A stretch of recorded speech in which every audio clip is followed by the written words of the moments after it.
most people don't talk about these secrets, but as a picker anyway, but as a buyer, it's a little different. And I've changed my philosophy a lot on this exclusives, the exclusivity, the secrecy, and I'm kind of fed up with all that.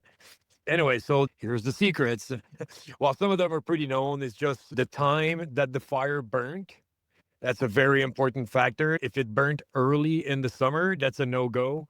If it burned in the middle of summer, not so sure. But late in the summer, that's really good. Like August, September, now we're talking. Like end of July, yeah, now we're looking at those fires as a potential, but that's more of a back pocket fire. So we go for the latest fires, the biggest ones, close to an airport in our case, because we focus on fresh. So we want to be as close as possible to an airport, and that's usually a luxury, but we just got to manage. Sometimes we have to hire a driver.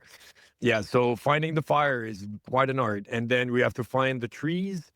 The biggest one we want to stay away from is the Douglas fir. We want to have a good mixture. The main thing is to stay away from the Douglas fir. True fir is pretty good.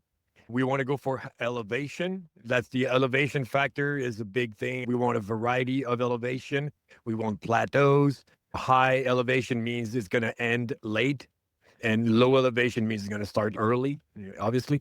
And then access, of course, access.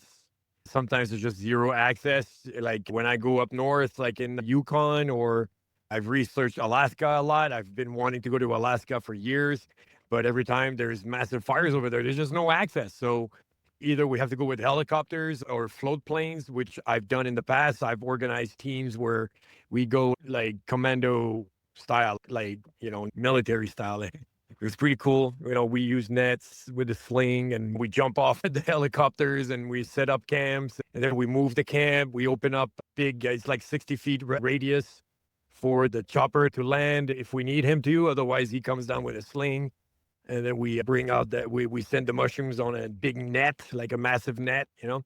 Anyway, and then planes, that lands on lakes. I've done a bit of those a couple times, and yeah, different adventures. But anyway, so access is a big one.